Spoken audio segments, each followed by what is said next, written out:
Terpantas, terkini dan sahih. Bila-bila masa, di mana jua. Berita di jari. Subscribe YouTube Buletin TV3. Buletin 1.30 11 Julai bersama saya Marslah Hassan. Tajuk utama tengah hari ini. Rang Undang-Undang Perlembagaan Pindaan 2019 dibentang semula pagi tadi.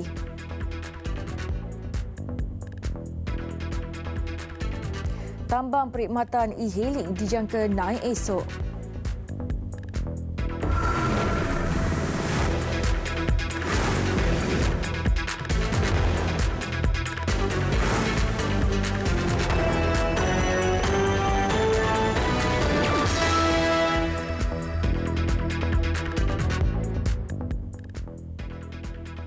Assalamualaikum dan salam sejahtera.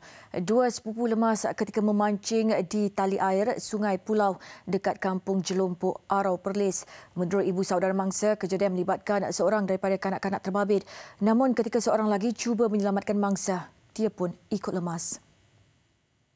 Ketua Polis Daerah Arau, Superintendent Nanda Ma'ruf berkata pihaknya menerima laporan berhubung kejadian itu pada 6.50 petang semalam. Difahamkan mangsa Muhammad Faris Mikael Muhammad Faizal 9 tahun dan Muhammad Sayaf Muhammad Zaki 8 tahun pergi ke sungai yang terletak di belakang rumah mereka itu dengan menaiki basikal. Kehilangan mangsa disedari nenek mereka, Pozia Ismail 63 tahun yang pergi ke tali air. Namun yang ditemuinya cuma basikal mereka berdua berdekatan tanpa kelibat keduanya.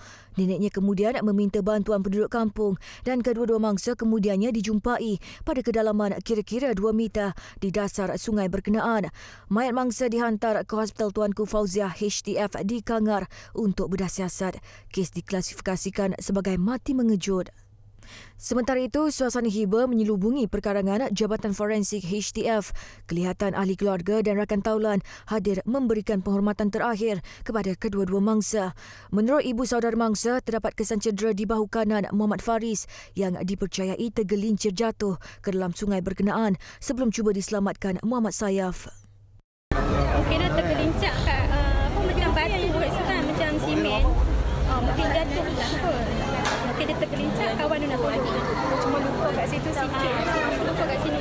Difahamkan kedua-dua mangsa pergi ke sungai itu mengikut bapa saudara mereka yang memancing ikan. Namun bapa saudaranya itu tidak menyedari kedua-dua mangsa telah tergelincir jatuh ke dalam sungai. Masa tergapai mula-mula tu, tapi tak ada orang nampak. Palung tu? Palung tu bengai. Tak perasan. Mula tak perasan. Tak perasan.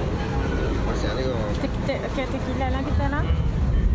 Tu kali-kali itu dah dia baru pasang apa mana lagi rakyat dah. Lepas tu baru dia ni. Adik P baru dia adik abang. Kita andung jatuh ni. Di sungai. Kedua-dua mangsa dijangka dikebumikan di tanah perkuburan Islam Kampung Jelompok tengah hari ini. Keadaan bayi Ainul Mardiah Ahmad Safiuddin hari ini dilaporkan bertambah baik selepas mendapatkan rawatan berikutan. Bayi itu tidak sihat sejak Isnin lalu. Dia yang selamat menjalani pembedahan ketumbuhan mulut, germ cell tumor, demam dan batuk sejak Isnin lalu. Melalui status Facebook bapanya, Ahmad Safiuddin Ahmad Razak berkata pihak hospital mengarahkan agar anaknya itu tinggal di London untuk beberapa minggu lagi bagi mendapatkan rawatan susulan. Ainul sepatutnya dibenarkan pulang ke tanah air pada Isnin lalu jam 9.30 malam waktu London dan dijangka tiba Selasa jam 5.30 petang namun ditangguhkan atas faktor kesihatan. Setakat ini keadaan Ainul dikatakan semakin baik dan dapat tidur nyenyak setelah mengambil antibiotik. Bagaimanapun Ahmad Safiuddin tidak pasti berapa lama lagi Ainul Mardiah perlu berada di London.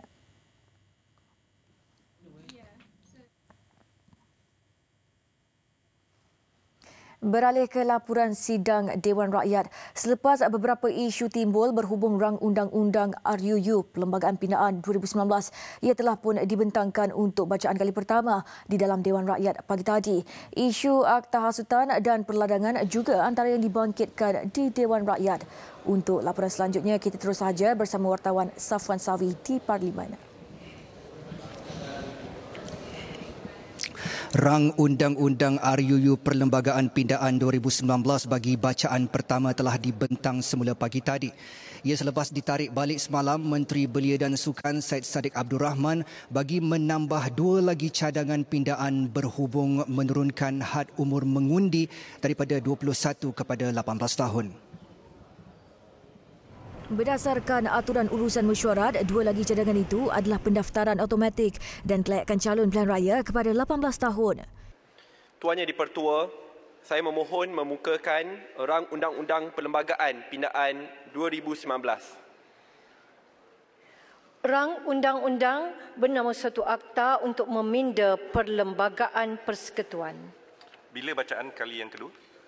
Bacaan kedua dan ketiga pada mesyuarat yang sama. Baiklah.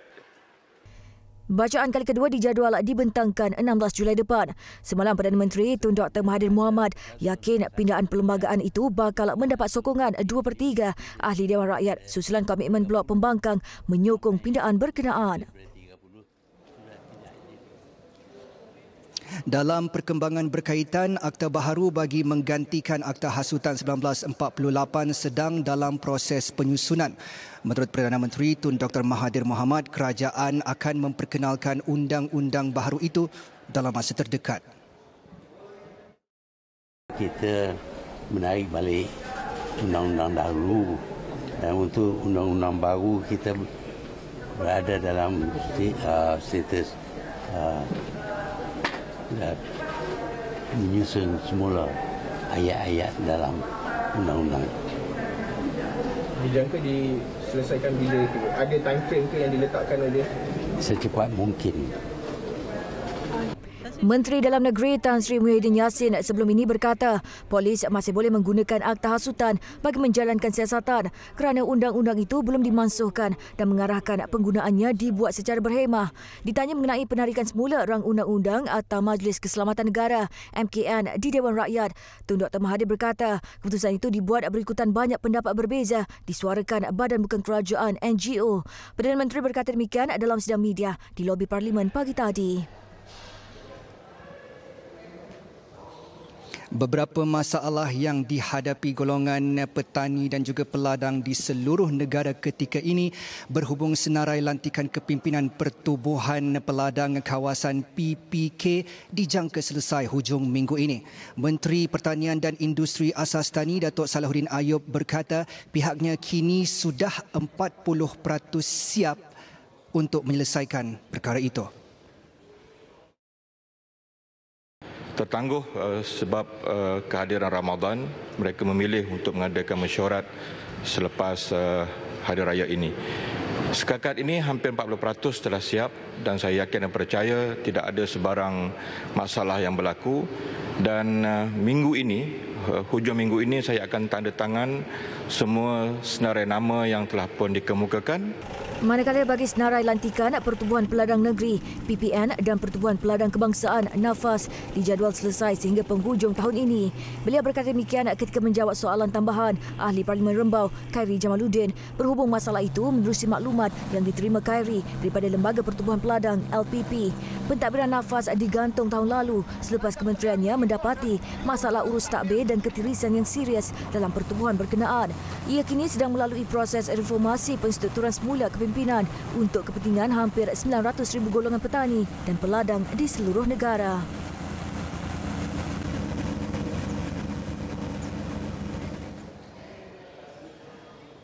Dewan Rakyat berehat seketika ketika ini dan akan bersambung semula pada jam 2.30 petang nanti. Sekian, saya Safwan Sawi, laporan dari Parlimen Dewan Rakyat kembali bersama Marsilah di Sri Pentas. Terima kasih Safwan. Baik, kita beralih ke laporan seterusnya. Pengguna perkhidmatan e-hailing dijangka berdepan kenaikan kadar tambang serta tempoh menunggu lebih lama berikutan penguatkuasaan peraturan baru perkhidmatan itu mulai esok. Peraturan baru Program Khas Lesen Kenderaan Pengangkutan Awam PSV menyebabkan akan berlakunya kekurangan pemandu e-hailing khususnya pemandu sambilan. Grab di laman webnya memberi amaran kepada pengguna terhadap situasi ini dengan meminta pengguna merancang perjalanan dan pilihan pengangkutan dengan baik. Selain itu, rakan pemandu Grab akan berdepan dengan proses yang ketat untuk memenuhi syarat peraturan baru. Ia adalah pemeriksaan latar belakang, 6 jam latihan memandu, ujian pemanduan Jabatan Pengangkutan Jalan, pemeriksaan kereta oleh Pusat Pemeriksaan Kenderaan Berkomputer dan pemeriksaan kesihatan. Pengguna dinasihatkan untuk merancang perjalanan dari semasa ke semasa iaitu dengan menempah lebih awal dari biasa dan tempahan bukan waktu puncak. Waktu bukan puncak adalah selepas 7 pagi hingga 9 pagi dan 5 petang hingga 8 malam. Grab menyatakan pengguna berdepan dengan kenaikan tambang secara dinamik, terutamanya ketika waktu puncak dan hujan. Rev Asia Holdings Sdn Berhad, unit tidak langsung Media Prima Berhad, memeterai perjanjian jual beli saham bersyarat SSPA dengan Jafasani Muhammad Arifin berkenaan cadangan pengambil alihan 52% saham dalam digital media Defacat. Pusingan pertama rundingan dimuktamadkan pada 24 April 2019 susulan persetujuan penamatan SSPA pada 12 Jun 2018 disebabkan oleh isu-isu kesahihan tertentu. Bagaimanapun, dalam makluman kepada Bursa Malaysia, kumpulan Rev Asia berkata unit Media Prima Digital telah memeterai SSPA untuk mengambil 520,000 saham biasa dalam Defacat berjumlah 2.6 juta ringgit. Kedua-dua pihak juga telah menandatangani perjanjian pemegang saham bagi mengawal selia penyertaan ekuiti masing-masing, hak dan kewajipan sebagai pemegang saham, juga pengendalian hal ehwal dan perniagaan Defacat.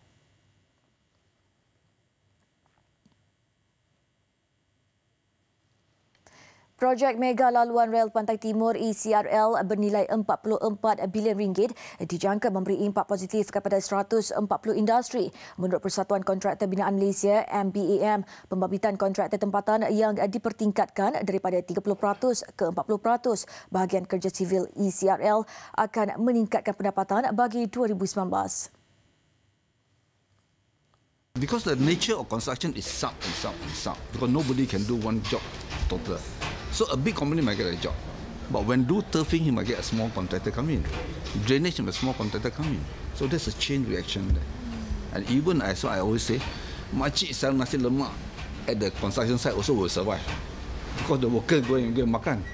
So it's a chain reaction affected about 140 industry. Beliau terdahulu melancarkan perkhidmatan pengantaraan MBAM semasa persidangan anjurannya. Ketika ini sebanyak 859 syarikat pembinaan Grade G7 yang bersaing untuk 40% kerja sivil dalam projek ECRL.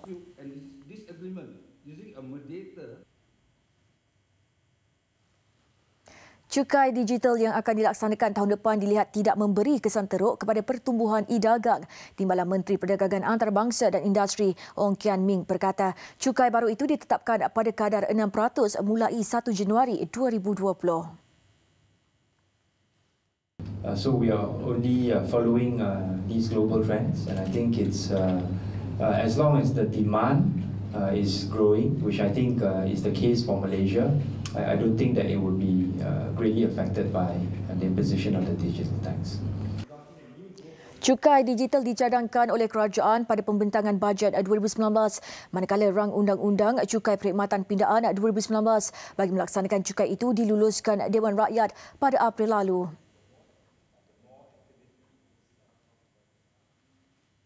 Penyedia perkhidmatan kewangan AmBank Group menjangkakan tiada sebarang penurunan kadar dasar semalaman OPR selepas ini sekiranya persekitaran ekonomi negara terbukti terus berkembang. Ketua Pegawai Eksekutif kumpulan itu, Datuk Sulaiman Muhammad Tahir berkata, momentum perniagaan dan pelaburan juga semakin ketara dalam suku sebelum ini dan membawa kepada aliran masuk wang.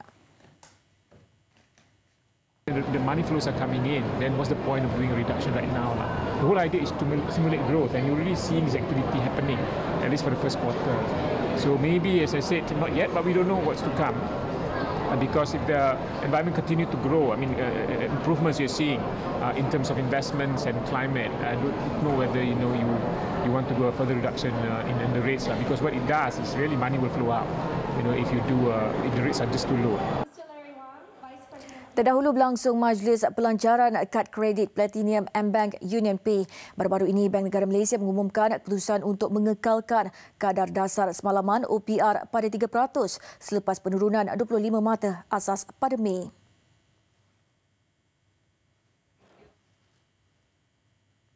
Bertindak atas laporan didedahkan aduan rakyat TV3, pihak polis dari Bahagian Siasatan Jenayah Narkotik Ibu Pejabat Polis Daerah Timur Laut Pulau Pinang menjalankan operasi tapis khas di sekitar kawasan Jalan Masjid Kapitan Keling. Seramai 14 individu berusia di antara 13 hingga 56 tahun dicekup atas pelbagai kesalahan di bawah Akta Dadah Berbahaya 1952. Seorang bapa bersama anaknya antara ditahan selepas didapati positif dadah jenis metamfetamin turut dicekup dalang yang mengedar dadah kepada penagih di kawasan Terbabit. Hasil pemeriksaan, pihak polis menemui beberapa jenis dadah seperti heroin dan syabu. Ketua Polis Daerah Timur Laut Pulau Pinang, Asisten Komisioner Cik Zaimani Cik Awang berkata, pihaknya akan terus melakukan operasi dari semasa ke semasa di kawasan Terbabit agar tidak terus tercemar sebagai pusat pelancongan. Masyarakat setempat disarankan supaya menjadi mata dan telinga pihak polis untuk menyalurkan sebarang maklumat terkini. Segmen aduan rakyat minggu ini mendedahkan kawasan sekitar Jalan Masjid Kapitan Keling dicemari pelbagai aktiviti tidak bermoral tanpa berselindung. Aktiviti itu dilaporkan penduduk berlarutan sejak sekian lama sehingga mencacatkan imej kawasan berkenaan yang menjadi lokasi wajib pelancongan. Besar impaknya. Laris selepas hasilnya. Pantas menampilkan prosiding ini secara dalam keuangan maya. Berita di jari. Subscribe YouTube Bulletin TV3.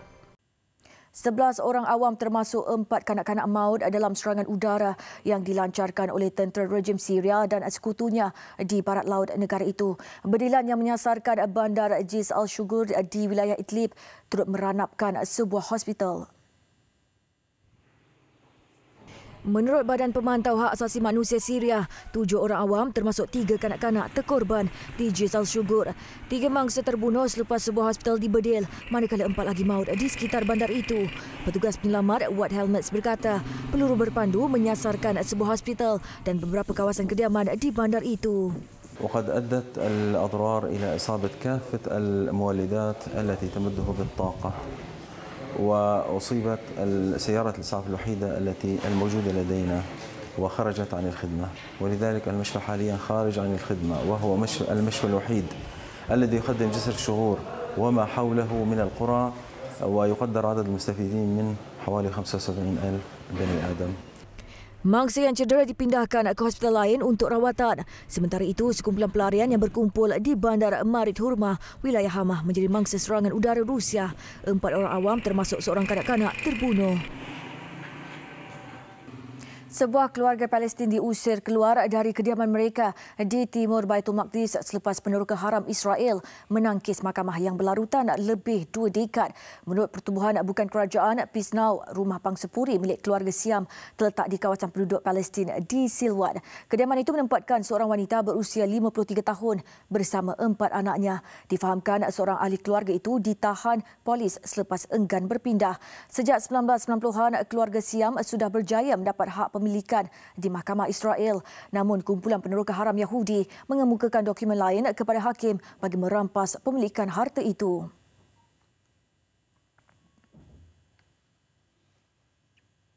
Raja Salman Abdul Aziz mengarahkan supaya Arab Saudi menyambut 1,000 anggota keluarga mangsa Palestin yang terkorban menentang rejim Zionis untuk mengerjakan haji pada bulan depan.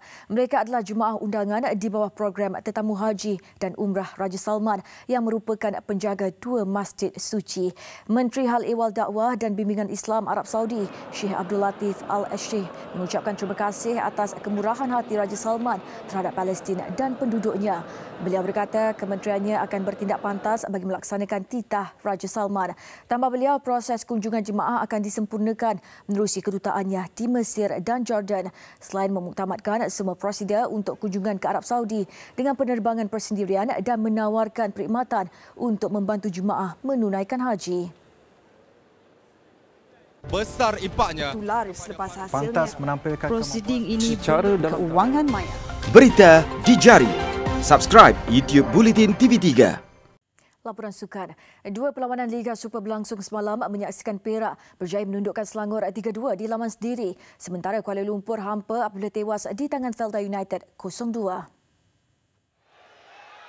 Perak terpaksa berhempas pulas sebelum berjaya bangkit mengatasi Selangor di Stadium Perak Ipoh. Selangor membuka jaringan menerusi Taylor Grant pada minit ke-29.